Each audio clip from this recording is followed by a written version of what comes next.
Someone way over tightened this. This bolt broke. I can't get the leftover plastic far enough out from this hole to push this mount into its slot. Hey everyone, I've got a check engine light on the BRZ. The OBD2 reader has informed me that it is bank 1 sensor 2, so that's the downstream oxygen sensor. It's the second one on your exhaust manifold further to the back of the car. The one that's further up towards the front is more expensive. It's your air-fuel ratio sensor. That would be bank 1 sensor 1. So we're going to do bank 1 sensor 2, which is your downstream oxygen sensor. And here are all the tools you're going to need for the job. 10mm socket, a 12mm socket, a 19mm socket, assorted extensions. You'll notice this is brand new. Trust me on this. Go to the store and pick up the O2 sensor wrench. O2 sensor wrench, penetrating oil, 10mm wrench, breaker bar, torque wrench, a pick, and these panel clip pliers. They're a really great tool to have if you have a Subaru. We got to lift the car up in order to take off the passenger side wheel. So we're going to go under the car here and lift it from the center jacking point. To remember to bust these nuts loose. So we're going to go ahead and do that now. Now that the wheel is loose, we can go up.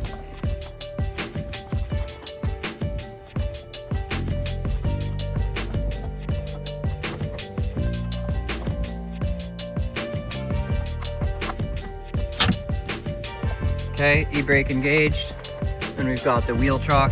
Okay, now that we've got the car in the air, we're gonna go ahead and remove this wheel.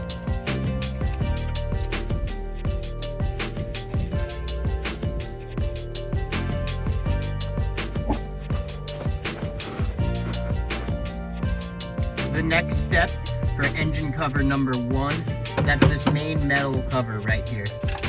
Someone way over tightened this. The bolts that hold up this panel. Jesus.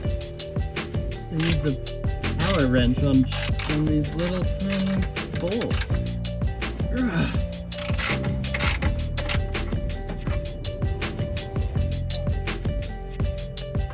This bolt broke.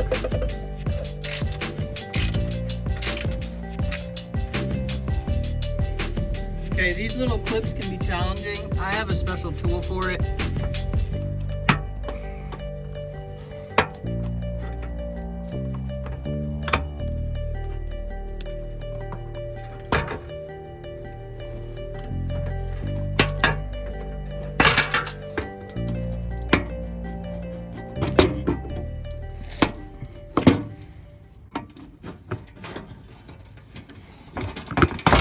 We need to remove the second cover.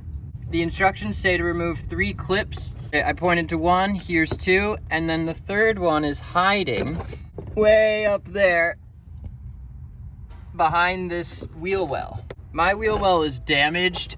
I'm assuming that that clip goes there. So I've tried getting at that with the other tool I was using. So I'm using a pick here. It looks like there's a little notch for the pick to go in.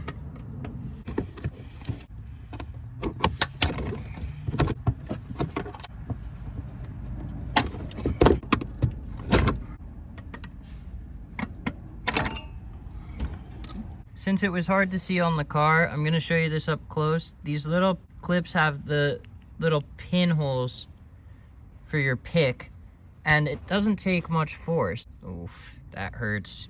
See what I do for you guys? Doesn't take much force. You just get it in there and switch sides. See, there are 2 sides here. There you go. Once you have those 3 pins off, this will come out. You just gotta work it out.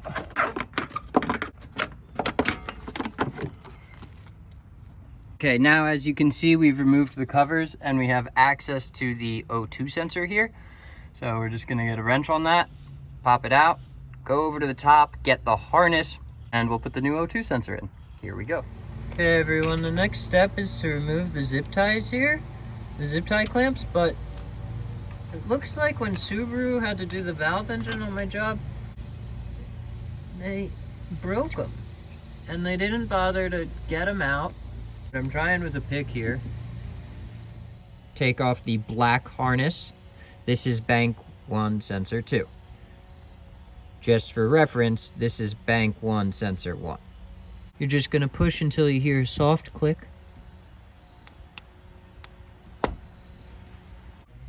So even though mine were busted when I removed it, I'll show you guys how to get these out. First, you wanna have this uninstalled. Just grab it by the zip tie itself so you're not harming the wire, and wiggle while you pull. Now that it's free, you can run it down to the wheel well. This O2 sensor has been on the car for 100,000 miles plus. So you want to use some type of penetrating oil or anti-seize. So here's the O2 sensor. I wasn't able to get it off with my own strength. I tried everything. So I'm gonna use my impact wrench. I've got a Milwaukee M18. Hopefully it'll do the trick. Then you want to get the O2 sensor wrench on there and just feed the wire into that slot there.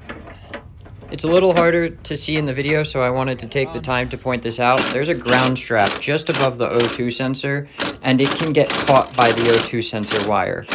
As you can see in the next clip, it ends up breaking for me. So if you use an impact gun, which you're probably going to need to use, make sure that you are mindful of that ground strap, or else you're going to be like me and you'll need to replace it.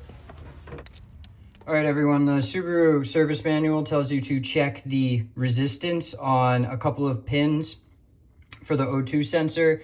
This is if you don't know whether your O2 sensor is good or bad. You're just gonna connect pins 1 and 4. That's when you have the harness oriented with the narrow clips to the bottom and to the right and the wide clips towards the top, so there's nothing on the left side here. You want to test the top right pin and the bottom left pin. If they are outside of 5.4 to 6.0 ohms, then your O2 sensor is bad. So just to show you that mine is bad. There we go. So we're well under 3 here. Definitely under 4. And so that's how you can verify whether or not your O2 sensor is good. Here's the new O2 sensor. Just a quick note. Generally, I like to get the original Subaru parts direct from Subaru, but Denso provides the electronics for this car. So I went straight to Denso. I got this part from rockauto.com.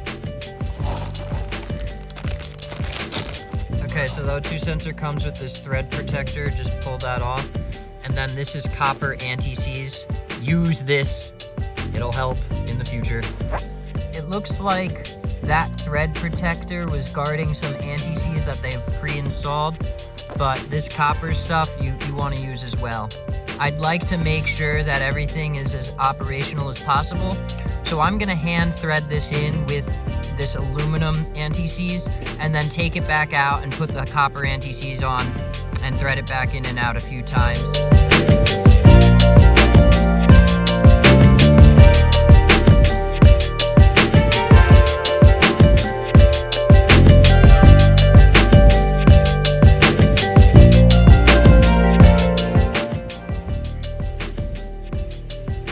They give you a lot more than you need.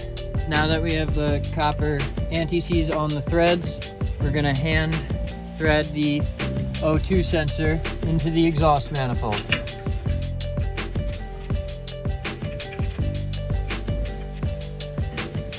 And we're gonna attach the O2 sensor wrench. That should enable you to hand tighten a little bit further. Once that's on, you wanna get your torque wrench and attach it to the socket. All right, everyone, the Subaru service manual specifies 13 foot-pounds of torque for the O2 sensor.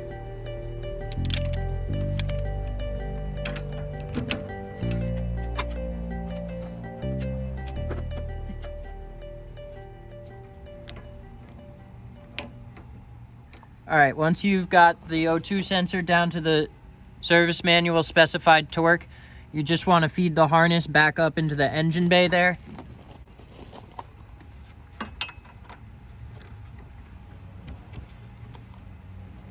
All right, everyone, once you've got it fed up through the wheel well, you want to line it up properly with the harness.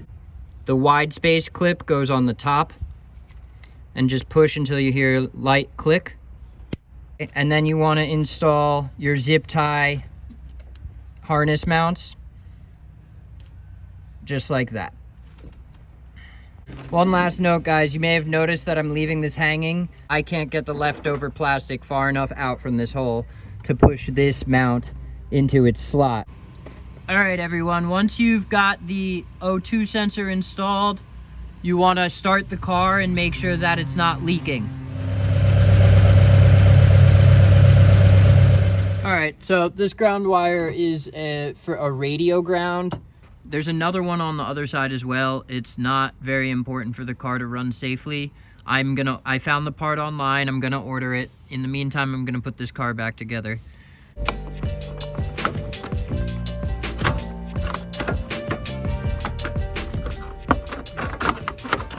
Remember that this panel is the one that used the smaller clips that that had the little pinholes. Okay, here's the first hole.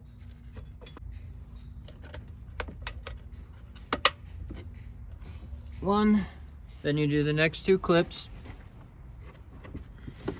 So the one under the fender first, or under the mudguard first.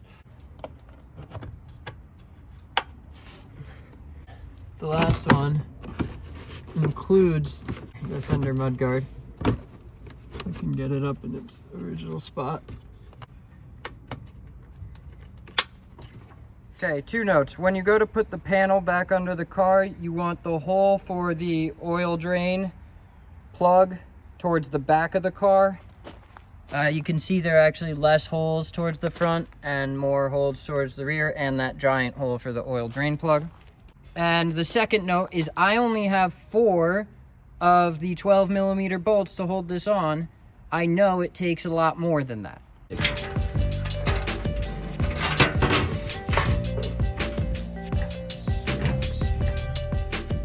Totally screwed me. Hey everyone, so I wasn't able to get the underbody paneling back on the car. The bolts that broke off in the subframe pieces earlier in the video are really important, and without fixing the threads that are damaged with the broken bolts in them, I won't be able to remount my underbody paneling.